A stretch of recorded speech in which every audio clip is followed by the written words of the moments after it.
Olá, assista agora ao Jornal Panorama, que traz para você as notícias do Parlamento Capixaba. Nesta edição, você vai ver em destaque: a audiência pública discute os desafios para explorar sal-gema no norte do estado.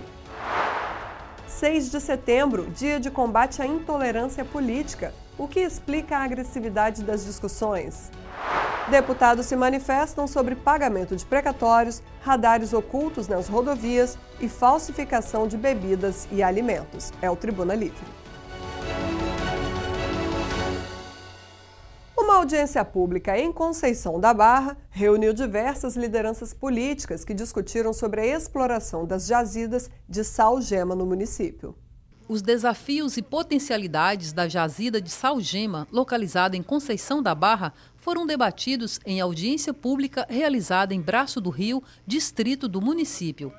Participaram da sessão Eric Musso, presidente da Assembleia, os deputados Marcos Madureira e Raquel Lessa, deputados federais Felipe Rigoni da Vitória, o prefeito Mateuzinho e vereadores da região. A audiência aconteceu através de parceria entre o Centro de Estudos Estratégicos da Câmara dos Deputados e a Comissão de Infraestrutura, presidida por Marcelo Santos. O deputado falou sobre o que esse mineral pode representar para os capixabas. Na verdade, ele é o ouro da região norte capixaba. O nosso objetivo é debater os impactos positivos e negativos. Nós temos aqui a maior jazida da América Latina, concentrada no Espírito Santo, e agora é aberta para exploração. Ou seja, nós somos dependentes da China e do Chile na questão do sal-gema, e agora nós seremos autossuficientes. E é por isso que nós temos que debater, para que nós tenhamos igualdade de oportunidades para toda a população. Um dos desafios será atrair investidores interessados no negócio. Para isso, o deputado federal da Vitória considera essencial a união das forças políticas capixabas em Brasília e no estado, a fim de criar um ambiente favorável. Eu considero essa audiência pública um marco que vai simbolizar a união das instituições. Eu tenho certeza que vão passar de mais de 15 mil empregos no decorrer dessa exploração. Mas mais do que isso, é fazer com que todos esses que participaram dessa audiência, das demais que nós iremos fazer, tenham mais informação, porque conseguirão aproveitar o potencial econômico que é o sal-gema aqui no norte do Espírito Santo. Os parlamentares se demonstraram empenhados em elaborar um modelo de exploração do sal-gema que permitisse manter a riqueza entre os capixabas. O deputado Felipe Rigoni, que trabalhou para destravar o processo de concessão das áreas no município, falou sobre a possibilidade da instalação de um polo cloroquímico e a qualificação da mão de obra local. A exploração do sal-gema vai acontecer, mas para ficar um legado muito positivo para a região, muito mais positivo do que já é, nós precisamos de duas coisas. Primeiro é preparar a população, ou seja, curso profissionalizante, o IFES, a UFES ajudarem a preparar a população para que não só a riqueza do sal-gema, mas também os empregos relacionados ao sal-gema sejam da população daqui. A segunda coisa é a gente organizar o ambiente para que a gente crie um polo industrial e não simplesmente tire o sal daqui e mande para uma indústria lá em São Paulo. Descoberto há 40 anos, o sal-gema barrense nunca foi explorado. Em 2021, os blocos colocados para oferta pública tiveram mais de um interessado e entraram em leilão. Mas antes que essa riqueza seja processada, será preciso fazer a pesquisa geológica, que vai durar 3 anos. O gerente regional da Agência Nacional de Mineração explicou o passo a passo desse processo. As empresas que ganharem as licitações, elas terão um prazo de 30 dias para apresentar um requerimento de pesquisa, que será analisado e, sendo aprovado, eles receberão um alvará de pesquisa, onde terá um prazo em anos para apresentar o seu relatório final. Pode ocorrer que, durante o período de pesquisa, elas requeram uma guia de utilização, que é uma forma de exploração precária, enquanto o título de outorga definitivo não é concedido. O prefeito Mateuzinho disse que Conceição da Barra está se preparando para receber os investimentos, considerados essenciais para reverter o atual quadro econômico agravado pela pandemia. Segundo ele, a expectativa é grande. O nosso município tem muito a desenvolver e nós vamos desenvolver isso com planejamento. Nós estamos fazendo todos os estudos, estamos preparando, inclusive qualificando os nossos jovens já para se preparar para um primeiro emprego, para o mercado, que isso ainda tem para proporcionar para o nosso município de Conceição da Barra. A expectativa é de 15 mil empregos no decorrer de 50 anos. Então a gente é muito pé no chão, nós estamos se preparando para a gente atingir, em média, 3 mil empregos imediatamente, com a exploração da salgema. O deputado Freitas, que tem base eleitoral na região norte e preside a Frente Parlamentar de Apoio e Debate à Exploração das Jazidas de Salgema na Assembleia, fez um alerta. Segundo ele, é importante que não aconteça em Conceição da Barra o que foi registrado em São Mateus com a exploração do petróleo, que não teria deixado contribuições importantes para a cidade. O arranjo, um plano de gestão do governo municipal com o governo do estado, com o sistema Findes, para que a gente possa imediatamente começar a planejar a capacitação das pessoas dessa região, principalmente dos jovens, para oportunizar a geração de desenvolvimento econômico, com a geração de emprego e renda, favorecendo sobretudo as pessoas dessa região, é fundamental esse planejamento. Veja agora o Tribuna Livre, que traz um apanhado dos pronunciamentos dos deputados nas sessões ordinárias. A apresentação é do repórter Vanderlei Araújo. Um dos assuntos discutidos esta semana na tribuna foi a questão dos precatórios, que está na pauta da mídia nacional devido às dificuldades do governo federal em quitar estas dívidas. Segundo o deputado Sérgio Majeski, esse problema precisa ser resolvido também aqui no estado. De acordo com Majeski, há processos envolvendo precatórios que já se arrastam há várias décadas no Espírito Santo. O governo federal pretende parcelar os precatórios naquilo que muitos economistas estão chamando de uma espécie de calote. Precatórios são aquelas dívidas que o Estado tem, que o governo, seja federal ou estadual, ele tem, que a Justiça já reconheceu e que precisa ser pago. Aqui no Estado, há anos que nós temos uma novela dos precatórios dos professores. Não são os professores apenas, tem outros funcionários do Estado também. A Justiça determinou que fossem feitos novos cálculos desses valores, mas faltava parâmetros para que esses novos cálculos fossem feitos. Finalmente, o TJ definiu esses parâmetros e deu um prazo agora para os representantes legais apresentarem os novos cálculos. Então, quem sabe agora, finalmente, os professores que já estão aposentados, muitos deles, consigam ver a cor desse dinheiro, sendo que grande parte desses profissionais sempre foram muito desvalorizados, sobretudo na questão salarial. O deputado Marcelo Santos anunciou que a Comissão Parlamentar de Inquérito, CPI da Sonegação, vai investigar várias denúncias sobre falsificação de bebidas e de alimentos aqui no estado. Então eu queria pedir a você, cidadão, que está me dando a oportunidade de falar nesse canal da Assembleia, se você tiver alguma informação de uma destilaria ou de qualquer outro produto que você acredite que esteja sendo falsificado nesse local, se dirija ao meu gabinete. É importante que nós tenhamos responsabilidade.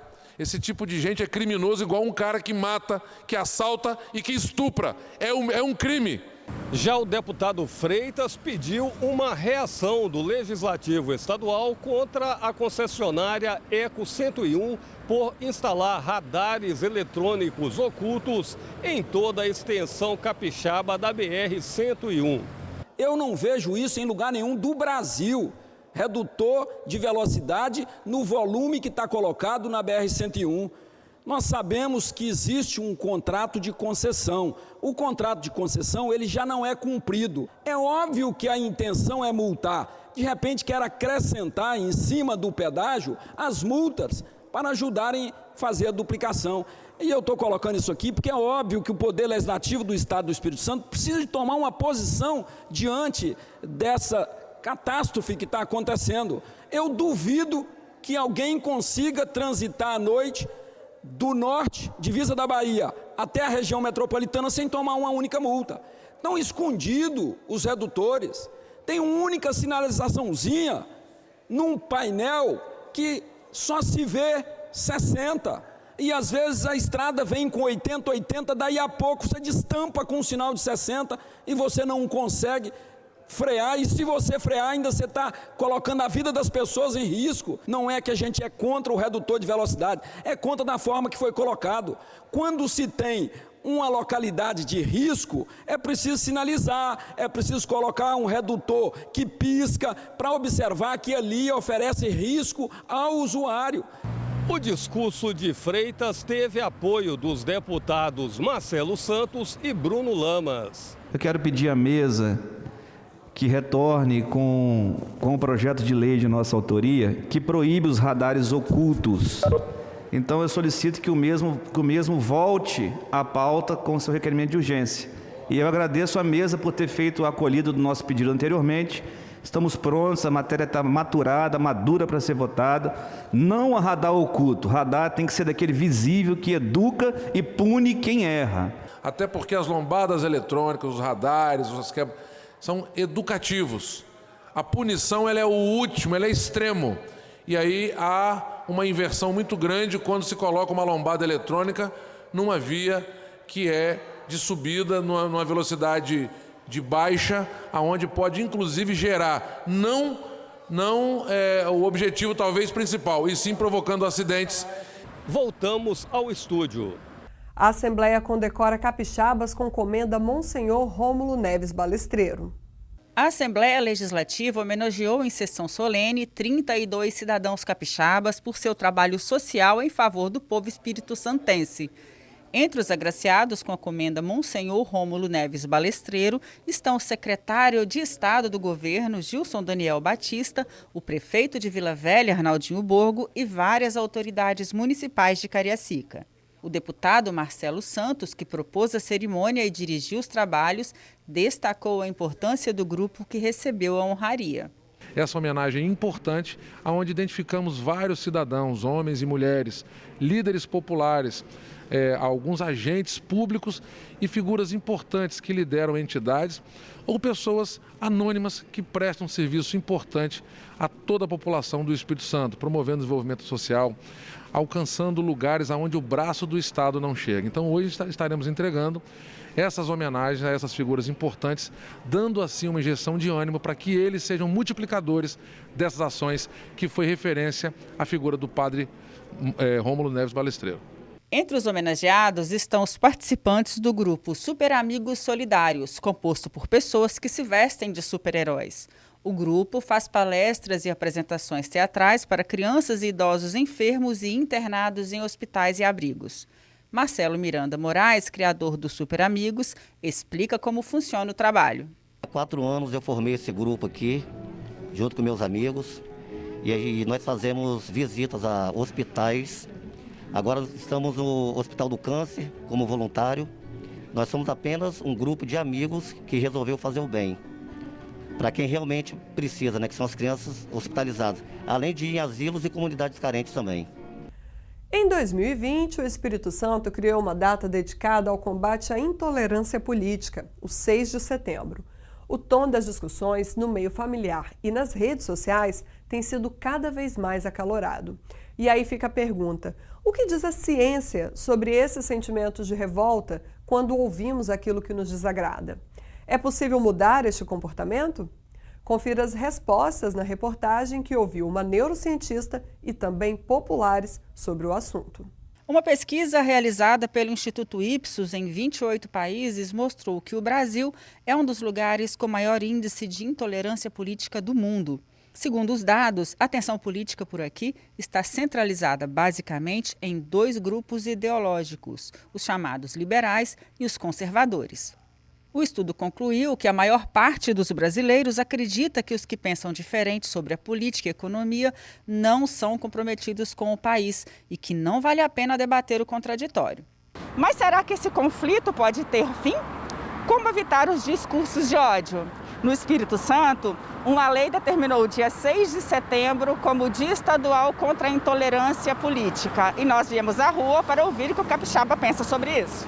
Essa intolerância política é porque muita gente entende política como se fosse partido de futebol, e não é assim. Já discuti com muitas pessoas, eu particularmente conheço pessoas que romperam diálogos, inclusive. Eu acho que no final das contas ninguém convence ninguém, então a gente tem que conversar, se diverge, ok. No final das contas sai todo mundo pro lado feliz e é isso. Eu acho um assunto que cada um tem a sua opinião e que devemos respeitar um ao outro. Na verdade, eu nunca discuti, eu nunca tive essa informalidade, mas já presenciei várias discussões. É o paradoxo de Popper que se diz, né? Que não se pode ter tolerância com o intolerante, né?